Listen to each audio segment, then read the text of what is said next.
Welcome to Mr. Biz Radio, Biz Talk for biz owners. During the next half hour, Mr. Biz, Ken Wentworth, a leading business advisor and two-time best-selling author, will cover topics that'll help business owners run their companies more profitably and more efficiently. If you're ready to stop faking the funk and take your business onward and upward, this show is for you. And now, here's Mr. Biz, Ken Wentworth. All right, welcome to another episode of Mr. Biz Radio with me, Mr. Biz, Ken Wentworth. And this week we're going to cover a topic that I am absolutely certain that everyone who's watching and or listening has heard of. And we have not talked about it on Mr. Biz Radio yet. And so we have an absolute expert to discuss this with us. So everyone out there, raise your hand if you've read about the Great Resignation. Oh yeah, I see you. Oh, I see Megan. I see everybody. I feel like it's going to date me. An old show when I was a kid. Was it Romper Room, where she would say, "Hey kids, raise your hand for this?" And it was on TV, right? So I'm in my living room at home going, "Hey, me," you know, waiting for her to say my name. They should pick random names. But anyway, we're going to talk about the Great Resignation, what that means for us as business owners, entrepreneurs, and most importantly, of course, like we always do during the third segment, we're going to get some ideas from our guest this week on how we can improve retention, how we can combat that Great Resignation so it doesn't negatively impact our businesses, right? Let it impact our competitors. Let's make sure that we're doing the right things to ensure that we're improving our retention to make sure that that works for everybody and all of us. And so this week, our guest is none other than Mrs. Megan Newhouse. She's the CEO and co-founder of Inspirant Group, the disruptive management consulting firm and home of the Unconsultants, who guide clients from inspiration to transformation. They have three primary service areas: strategy and operations, technology and data, and then talent and organization. And that's obviously what we're going to focus on primarily today. In an era ushering in more digitization and automation, she believes that humans are any organization's greatest asset. And I happen to believe her. As you guys have heard me talk about before, the customer is not number one. Your employees are number one. Happy employees equal happy customers. Happy customers equal what? Happy owners. So let's do it. It's known for its unique human-focused culture and headquartered in Naperville, Illinois. Inspirant Group was honored with not one, but two 2022 Chicago Built-In Awards, including Best Remote First Places to Work in the U.S. and 22 Startups to Watch in Chicago. So Megan Newhouse, I'm going to call you Meg if that's okay. Welcome to Mr. Biz Radio. Thank you so much, Ken. I am thrilled to be here. This is wonderful. Got me on one of my favorite topics to talk about. So relevant, so pertinent, the Great Resignation. And I can't wait to share it with your listeners. Yeah, absolutely. So let's get started a little bit here like we typically do with our guests. Everyone likes to know a little bit of background. So if you would, tell us a little bit about your entrepreneurial journey, what's led you up to where you're at today. Sure. I grew up the child of a single mother who had to work to support her two children. And I would have to say that she didn't love her work.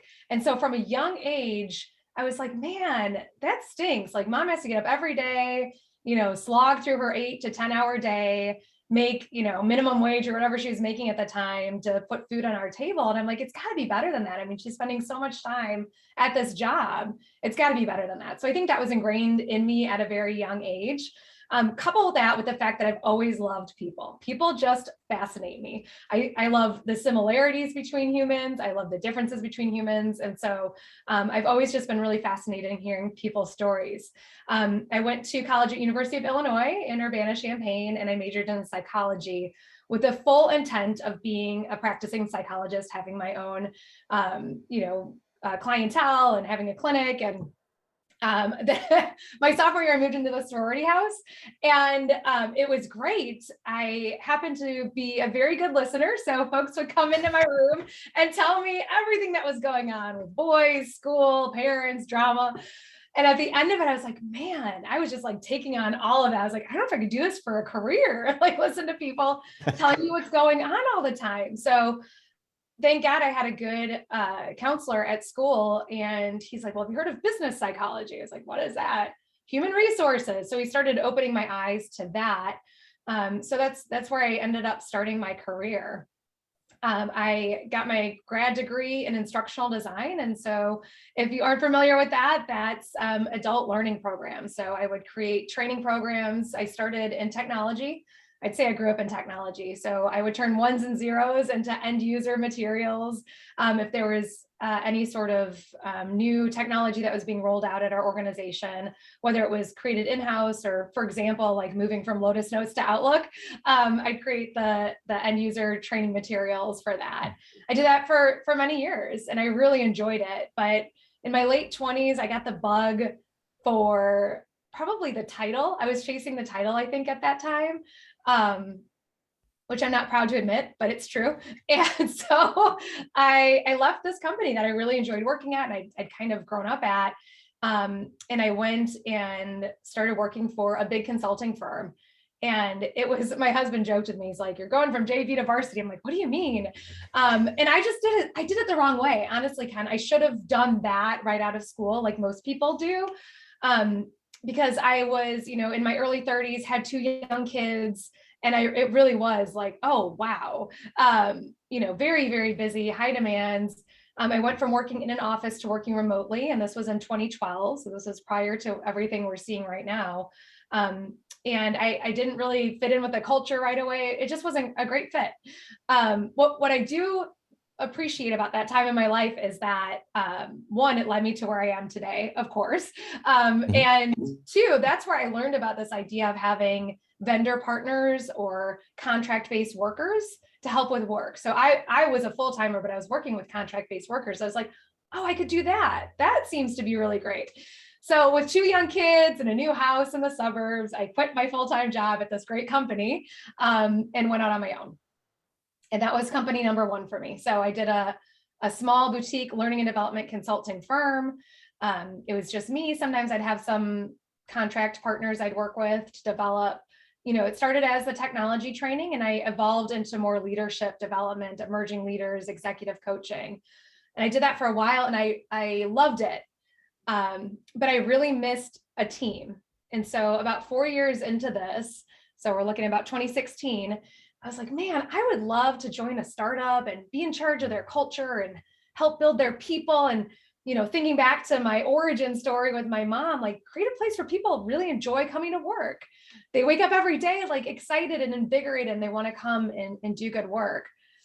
And I said, before we started the show today, Ken, I don't believe in coincidences. So this was something I've been thinking about and looking for a while. And one of my really good friends came to me, successful executive at a company. He had done consulting in the past. And he's like, hey, I'm going to quit my great job and I'm going to start a consulting firm where I think we can do things differently. We can disrupt not only the way we provide consulting services to our clients, but also the way that we create our culture and treat our team internally. Would you want to do that? Would you want to come and build the culture at this company? It was like, that's literally exactly what I want to do. Yes. So that was in 2016. We officially started in Sprint Group in January of 2017. So we just celebrated 5 years. As you said in the intro, I mean, thank you. We survived, 2020, what? But here we are thriving. I mean, we already, in February, we're at record-breaking revenue. Our team is growing. We're winning these awards, getting on these lists. And it's like, how is this real? Wow, right? This is so exciting.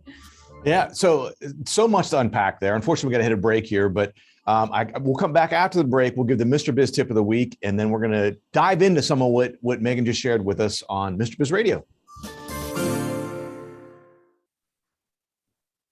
Business owners have a continually growing to-do list with little time for revenue-producing activities. With Check Off Your List and their experienced team of virtual assistants, you can focus on growing your business. Visit checkoffyourlist.com to learn how Check Off Your List's skilled team can handle your day-to-day tasks like social media, bookkeeping, calendar maintenance, and much more. Contact Check Off Your List at checkoffyourlist.com or call 888-262-1249 to see how their virtual assistants can help you live to work rather than work to live. Thank you for listening to Mr. Biz Radio. Did you know our show airs 7 days a week for more than 30 hours now?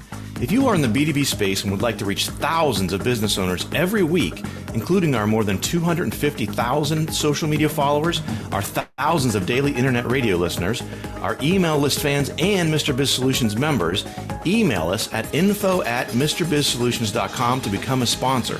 Tap into Mr. Biz Nation to help grow your business. Check out both of Mr. Biz's national best-selling books, Pathway to Profits and How to Be a Cash Flow Pro on Amazon. Now, once again, here's Mr. Biz.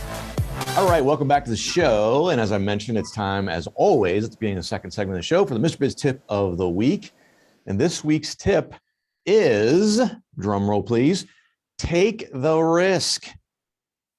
Business is like the UFC. For those unfamiliar, that's mixed martial arts. I don't even know what UFC stands for. United Fighting something. I don't know. It's mixed martial arts. It's guys beating the crap out of each other. The point is, business is like the UFC in that no one goes undefeated. So don't be afraid to take the risk. Sometimes you got to jump off that cliff and figure out how to build the wings on the way down. That's a risk you take. Sometimes you might crash on the ground. Hopefully it's padded, but you're not going to go undefeated. It doesn't matter how smart you are. It doesn't matter how many connections you have. It doesn't matter. You're going to hit bumps in the road. That's okay. That's part of the journey. If you're truly an entrepreneur, that's part of the journey and you are going to enjoy it. That's what you learn from those things. They're not failures. They're learning opportunities. And so that's the Mr. Biz tip of the week this week. Don't be afraid to take the risk. You're going to have some losses. You're going to take some L's along the way. That's okay. It's part of the journey.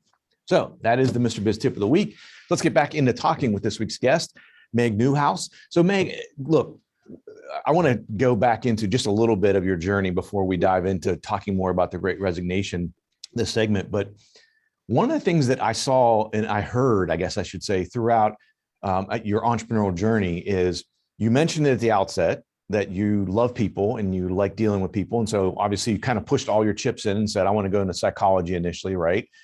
But even as you veered and steered around throughout your career, each one of those, the way I interpret it anyway, is it's people. It was people involved. Right? It was people, even the educational learning. You're helping people, you're educating people. There's a people element to each bobbing and weaving and twists and turns you've had in your career. So clearly you are a people person. I think that's pretty evident from all the different twists and turns you've had. Yeah, I mean, I couldn't agree with you more. For me, it's all about the people, and that will feed right into, I think, this next conversation that we're going to have about now, people are in the driver's seat of their careers during the Great Resignation. Yeah. So let's just dive right into that. It's a decent segue there. Tell us what you see and what you've seen so far with the Great Resignation. What are some of the causes of that? Did you see this kind of coming along the way? You've had the advantage, you had mentioned, working remotely since 2012. So you've really been on the forefront of all this. Sure. And we founded Inspirant as a remote first company in 2017. We figured we're all a bunch of recovering consultants, road warriors. Most people had, family, kids, and we figured we're hiring really talented people to do their job. They can do it from anywhere. They know when and how to do their job best. And that's really what it is. And I'm calling this, it's almost like a worker revolution. I think the history books will write about this time as a revolution for the way work is being done. So the Great Resignation was bubbling and boiling under the surface. And as soon as the pandemic threw us into this remote work environment, there were so many companies that were like, they didn't even have remote work policies, or they didn't have the technology in place to make this happen. They had to make it happen at that time. And now they want to go back to the way things were because, change is hard. But people have proven time and time again that they can do their jobs from anywhere. So why on earth would they want to go back and add in those long commutes and add in those unhealthy habits? I mean, when we were talking to our clients during the pandemic, trying to find some silver linings and some bright spots, people were talking about, I'm having dinner with my family for the first time in 15 years.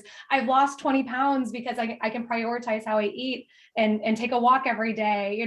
I'm getting more done in my day because I have the time to work in these other things. I don't have to cram it all into the weekend. Why on earth would people want to go back to the way things were? So employees, job seekers are really in the driver's seat right now. They're able to choose the companies that are going to give them pretty much everything that they want. I mean, you think about like house shopping, you look at the housing market, I mean, same thing, right? People are looking for these like perfect homes and they're finding them because the market's just saturated with homes right now. And it's the same. I mean, people are looking at companies that's going to give them everything that they want. Yeah, an interesting thing, kind of a side note to that, but I think related, you talk about the housing market. I think you're seeing as well a lot of people are moving out of the inner city, because now a lot of people, I think, are in the city to avoid the commute, Yes. right? A long commute in a larger city. And now they say, gosh, if I can work remotely, I can live. I don't have to commute an hour or two. When I worked at JP Morgan, I had a couple of people who worked for me who had 2-hour one-way commutes. Oh my We spent gosh. 4 hours a day commuting back and forth. And I even told them, I'm like, I wouldn't do it.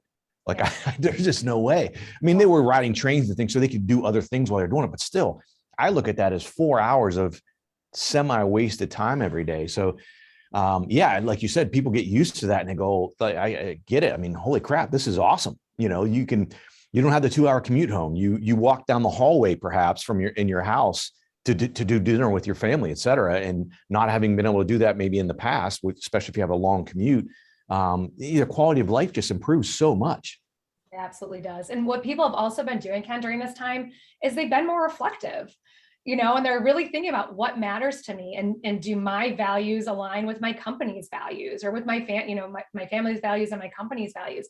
You mentioned moving out of the city. I have 2 very good friends that left the Chicago area where they lived and had their kids in school and everything. They moved to the coast because they wanted better weather and they wanted to be outside more. And this time has made them say, like, this is actually what's really important to me, and I'm going to focus on that. And that's what we're seeing with employees when they're looking for these jobs. They're looking for this human-centered experience. And that's really what it is. That's why I'm so happy to be doing what I'm doing right now, because it really is about people. I mean, I will say that people are always an organization's most important asset. Josh Burson, he was doing Burson by Deloitte. He's a really well-known human capital expert. He just published an article yesterday in Fortune talking about how work is no longer business focused or business centered. It's more about people and human centered and human focused. And those are going to be the companies that really get ahead and have the competitive advantage going forward in the 21st century. Yeah, like we talked about, I mean, it's all about people, you know, and I correct some of my clients, you know, working as a fractional CFO and working holistically in the business is so often, I think, you know, I mentioned it earlier, alluded to it earlier, is people think and have been ingrained that the customer's number one. I'm not saying the customer's not ultra important, of course, but number one should be your employees. Because again, as I mentioned, you know, if you have happy employees, they're going to treat your customers better. That means you're going to have happy customers and happy employees equals a happy owner. So it all starts though with employees and being able to treat them well. And, you know, I think this with the Great Resignation, not only with workers kind of a little bit of revolution, as you mentioned, but it gives them an opportunity, an employer to be an opportunity to be an employer of choice, because you can offer, it's not always about money. Those extra little tiny perks that people really appreciate, especially now. And I think those have grown as people have seen and been opened up to some of those opportunities as we go along. So I want to, we're actually going to up against a break here again. So I want to mention, first of all, you can find out more about the Inspirant Group at Inspirant GRP, and that's INSPIRANT. I had to look to make sure I got it right. GRP.com. You can find out more there about what they're doing, how they might be able to help you with if you're having some of these challenges, how they can help you. We're going to come back after the break, and Megan is going to walk us through some opportunities on how we can combat the Great Resignation, make sure it doesn't negatively impact our own businesses by creating an evolved culture. So I'm sure we're going to talk about some of the things and allude to some of the things we talked about earlier, but it's going to be absolutely mind-blowing. I cannot wait. So come back after the break on Mr. Biz Radio. Are you ready to automate your business? Automation is the key to scaling a business and building wealth. It's also one of the most difficult things for a small business owner to do on their own. If you're looking for help with automation, Pulse Technology CRM can help. We have an exclusive offer for Mr. Biz Nation. We will build everything for free, even if it's a sophisticated funnel. Visit thepulsespot.com/Mr. Biz for this exclusive offer. If you find listening to Mr. Biz Radio is helpful, imagine having live access to not only Mr. Biz, but also 5 other trusted business experts. It's true. You can have live access to your very own CFO, plus a business attorney, a website and digital marketing expert, a sales and growth guru, a financing professional, and a customer experience master. Visit MrBizSolutions.com to learn more. Join Mr. Biz Nation at MrBizSolutions.com. To submit questions to the show, email them to info@MrBizSolutions.com. Now, once again, here's Mr. Biz. All right, welcome back to the show. And as we talked about before, a little bit of a worker revolution going on right now. And some of you that are watching or listening may have been falling a little bit of victim to that. You may be losing some folks. And so I want to have Megan, with all of her experience, give us some tips on how can we combat that? And I think one of the things I know I'd seen with some of the show prep, you talk about an evolved culture. And I think that probably has something to do with this. How can we become employers of choice by creating that evolved culture, et cetera? Yeah, thanks, Ken. I mean, this is something I'm really passionate about. Like I said, this was what I was hoping to do with my life back in 2012 when I started my first company. And whether you have 2 employees or 10,000 employees, I think that these tips can work for you. The first thing, honestly, to do is ask your employees what they want. And then you need to be prepared to act upon what they say. So, you can do this in a multitude of ways. You could send out a survey. You could have small focus groups. You could call people on the phone. What? Yes, you can actually pick up the phone and call people and ask. Not a text message, Megan? Not a text message? You could do that too, but there's a variety of ways. We advise one of our clients to send out their annual, and they only do it once a year, which is a whole other thing to talk about. You should do it more than once a year, please. But an annual employee, engagement survey. And they didn't want to do it right now because they were asking their team at the time to come back into the office. And so there was all sorts of feelings around that.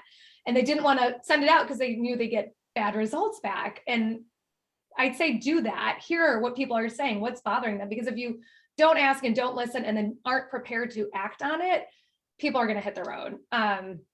You also need to think about, so when you do that and you hear what they're saying and asking for, think about how you can implement what they need. And it's hard, right? You aren't going to be able to implement something that meets every person where they are, but you can come pretty close. There really is no longer one size fits all management in the 21st century. It's really a bespoke way of being. And because every other aspect of our life really is customized and individualized to us now, since the advent of the smartphone, since the evolution of, the internet, we can kind of get anything we want, however we want it, whenever we want it. So I don't know why people wouldn't want that from work, where they spend 20, 30, 40, 50, 60 hours a week, a third of their, probably half of their waking time doing this. So why would they not want something that's customized to them? So be mindful of that. There's a lot of models, and this is probably a whole other show, but there's a lot of models of management that were developed in the 20th century that no longer are relevant now in the way that our world has evolved. Think about the employee experience from the moment an applicant contacts your company, and ensure that it is reflective of who you are, because you want to attract people with the same values who are going to, fit in and be a part of your culture. So show them how you are from day one. Be responsive. Maybe have a less formal interview, maybe just have a conversation, think about how you want to bring people into your organization. Think about what that onboarding experience looks like. You can create a really full culture remotely. You don't have to be in person. I know a lot of folks coming from an in-person environment and going remote are kind of scrambling. Oh my gosh, what's this going to do for our culture? You can still really have a very robust culture, as Inspirant Group does. Like I said, we've been remote from day one, just because of these, very engaged and intentional ways that we interact with our folks that start with day one when they contact the company. Find ways, especially if you are going to be remote for the foreseeable future, some sort of hybrid solution, find ways to pair people up in different ways so they can really understand what it means to show up at your company and be a part of your company. And that all comes to communication. You hear this, it's none of this is rocket science, Ken. I mean, this is all pretty straightforward, but the way you communicate, if you communicate frequently, be honest, be transparent. You hear this all the time. What does that mean? tell people the truth, tell people what's really going on. I alluded to, we made it through 2020. It was a really hard year, and Sure. we weren't making a lot of money, and we had put a lot of people on the bench, as you would say. And we were totally transparent and honest and upfront about it the entire way. We had our optimism and hopefulness ringing through it all, but we were telling people how it was and what was happening, and always doing right by our people. You can't do wrong if you do right by your people. Yeah, I think it's so important. And like you said, it's not rocket science, but I think a lot of times people forget, and the whole aspect. And I don't think it's in a bad way. I think it's with good intention. But you had mentioned, always being transparent and telling people the truth. Obviously, that sounds like, oh, duh, why wouldn't we do that? But I think a lot of times what people, and especially when times are tight, times are tough, is you don't want to deliver bad news as a leader, as a manager. And so you end up kind of twisting the message and making it, frankly, a little too positive, a little bit too optimistic in some situations, which you're doing it with good intentions, but it's not completely transparent because you're not being completely forthright, because you're trying to shield them, you're trying to protect your employees, et cetera. And I think that's one of the things, the easy trap to fall into with good intentions. You will gain employee loyalty by always being honest, even when it's hard. We have our core values that Inspirant Group lives by, and one of them is having integrity. And we talk about behaviors that you exhibit to show that you're living our core values. And one of them is telling the truth, even when it's hard to do. Yeah. We also have a very candid culture of feedback, and that's another one of those. Like, sometimes you have to tell people that, whatever they're hoping their intent is that's coming across, that's not how people are perceiving it on this end. And so sometimes you have to give hard feedback to say, it's not landing. And that's another way to build an evolved culture, is it's okay, to make mistakes. What was your tip of the week? Take risks. That's it's right. Okay to fail, right? I mean, yes, but you have to have a culture, you have to have an environment where that is actually okay. People are going to make mistakes. We're all human. Nobody amongst us is perfect, as much as we can try to be and put up that, facade. And the more real you are, and the more you let people, show up authentically and fail, and support them through that and learn from it, and then do better next time, the more successful and loyal you'll have your employees be. And I love what you said about, there are just so many different ways to create that culture, even with having a remote workforce. I mean, I remember before I left JP Morgan, I had employees in 6 locations, and I left there in 2015, and I'd had people in multiple locations all over the globe, different time zones, et cetera. And we used to do video conferences, and we treated the video conference as though people were in the room. We experimented, of course. And then after every single one, as you mentioned before, we would do a survey, anonymous survey. What was good? What was terrible? Like, please don't do that again. That was awful. We need that feedback, right? But we would do things like you would do when you're having a staff meeting or some sort of a meeting with your folks in person, to where we would say, we'd go around and have every single person in all 6 locations. For example, I remember one time we said, if you were stranded on a desert island and you could only take one thing with you, what would it be? And you get 2 sentences to tell why, because we had like a whole bunch of people to go through. But it gave everyone a chance to meet, greet, and learn a little bit about that person. And like, gosh, I can't believe so-and-so said this or so-and-so said that. So, just a simple example, but man, it worked so well. I love that. And that's a really good way. That's probably the last tip we can give is just have some fun. We do those icebreakers every weekend. I have a team of folks that have been working together 5 years. We play games like that every week, just to have a little bit of fun on our team meetings. Yeah. Awesome. Well, look, fantastic information, Meg. I so appreciate you coming on the show this week. Again, we're talking with Meg Newhouse. She's the CEO and co-founder of Inspirant Group. You can find out more at inspirantgrp.com. That's INSPIRANTGRP.com. Meg, thanks so much for coming on the show. I really appreciate it. Oh, it was my pleasure. I really enjoyed the conversation, and good luck to everybody retaining your workforce and combating this great resignation. Yes, absolutely. Well, thanks for listening and watching, guys. As always, don't forget, cash flow is king. This has been Mr. Biz Radio. To learn how to become part of Mr. Biz Nation, visit MrBizSolutions.com. For access to free weekly content, subscribe to the Mr. Biz YouTube channel and follow him on Facebook, LinkedIn, Instagram, and Twitter. To listen to archive shows, you can find them on the Mr. Biz Solutions website.